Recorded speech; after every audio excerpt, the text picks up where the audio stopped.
Theodore, he's a tugboat and a friendly tugboat too. A friendly tugboat too. Oh, Theodore likes to do the things that friendly tugboats do. Oh, hello there. Well, it's me, Harbourmaster. I'm looking for my pencil again. Seems I'm always misplacing my pencil. This is a Viking helmet. See, Viking ships explored the oceans 1,000 years ago, and it just so happens that we have a Viking ship visiting us here in the harbor now. And he looks just like Viking ships used to look a long, long time ago. So I decided to wear a special Viking helmet to make him feel at home. It does make me look different. And if you didn't know me, why, you might even say it makes me look kind of strange. But sometimes we have strange ideas about others. The tugboats discovered that just the other day when our special visitor arrived here in the Big Harbour. Let me tell you about it. It was early evening. The sunset was like a crimson scarf over the edge of the harbor, and a low mist hung on the water. The tugboats were returning to the great ocean dock after a long day's work. Hank and Theodore floated up to each other until they were almost bumper to bumper, face to face. Then they whistled and said, "Hello." Well, that's the way tugboats say hello. Then they all gathered around the dock. Now came Theodore's favorite time of all, the time when the tugs all told stories about their day. "What did you do today, Emily?" asked Theodore. "George Foduck and I moved a cargo ship," replied Emily. "His name was Beiderbecke, and he was from Germany. He had a big load of... A big load of... said Hank.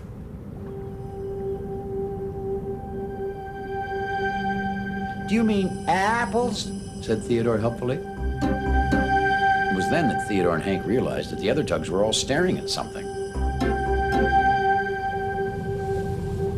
"Wow," said Theodore. "Yow," said Hank. There, appearing out of the mist, was the strangest looking ship the tugs had ever seen. He was all made of wood and had a big flat sail with an odd pattern on it. He had a long, wolfy head with big beamy eyes and powerful looking jaws. Who is it?" said Emily. "I've never seen anything like him before," said Foduck. "Do you think he's dangerous?" said George, and he rumbled his engine bravely, but not too loud. "He's coming this way," said Hank. "Someone should go and say hello," said Theodore. The other tugs all turned to Theodore.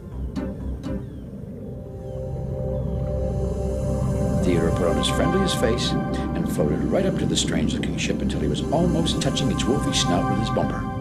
Then he let out a loud, welcoming whistle and said, "Hello," the way tugboats always said hello.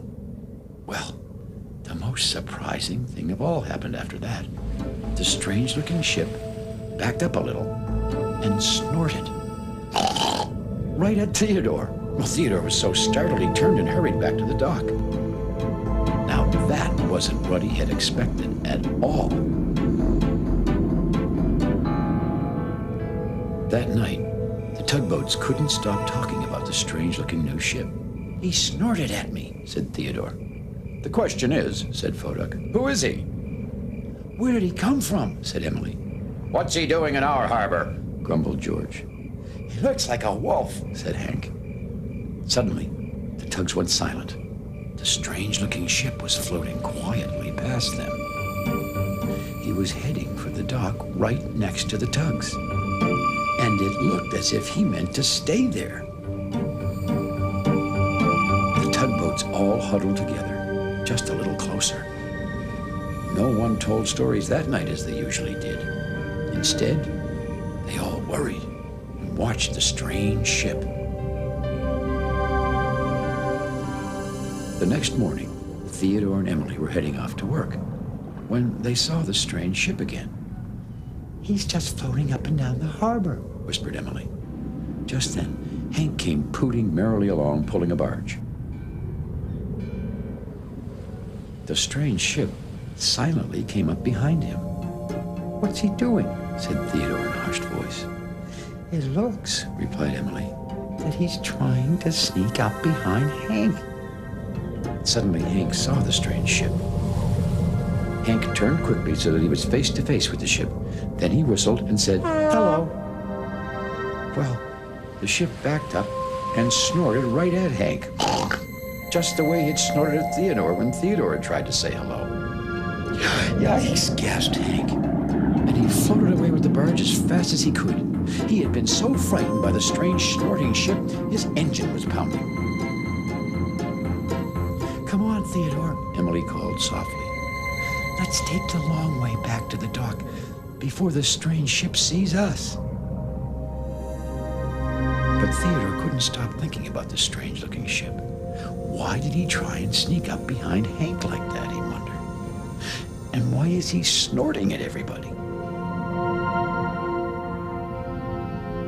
That day, all the tugboats went far out of their way to avoid the strange-looking ship.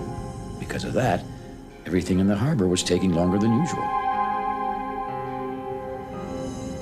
When the tugboats finally returned to their dock, the dispatcher had stern words for them. "Tugboats," he said in his most serious voice, "ships have been complaining about how long it's taking to get to their docks. Can someone please tell me what is going on?" "It's that strange-looking ship," said George.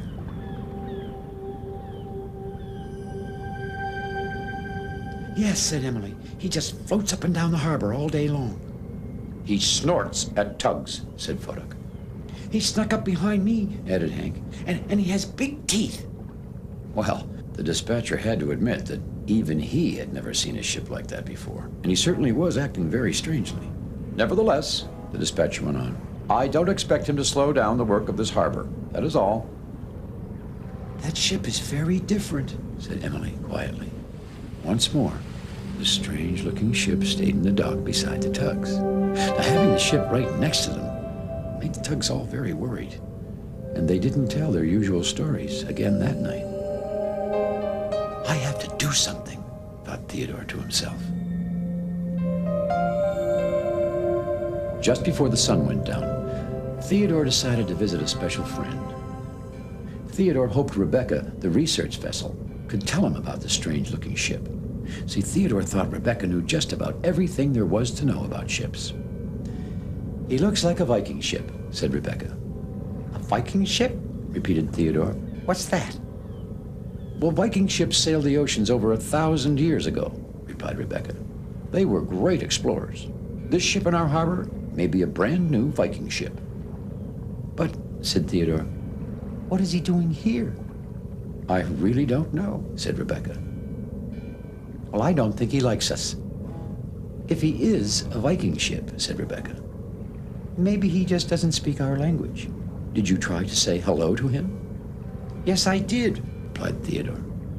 And then he thought back to the first time he had seen the strange ship and how he had tried to say hello. "I wonder," said Theodore to himself.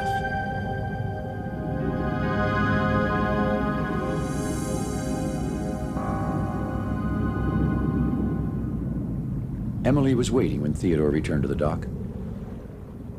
"Theodore," she said, "nothing is the way it should be around here since that strange ship arrived, and no one is getting any work done." "And no one tells stories at the dock anymore," added Theodore sadly.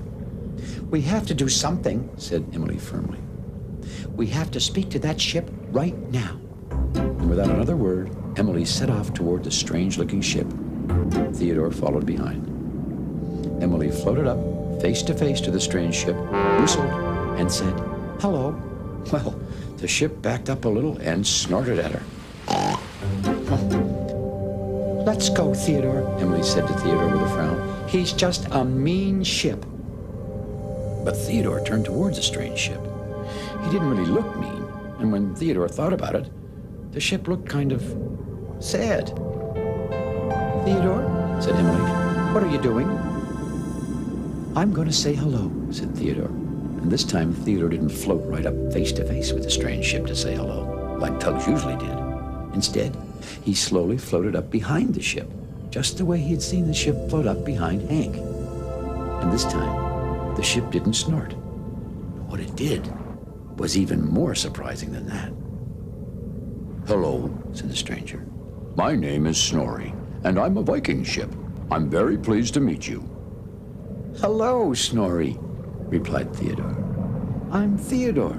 I'm a tugboat, and I'm very pleased to meet you. Well, after Emily had gotten over her surprise, she floated over to Snorri and said, "Why are you being so mean and snorting at everyone?" I thought you were being mean to me, replied Snorri. I think, explained Theodore to Emily, it's just that Snorri has a different way of saying hello than we do. See, we tugboats always say hello by floating right up to each other face to face and whistling, said Theodore.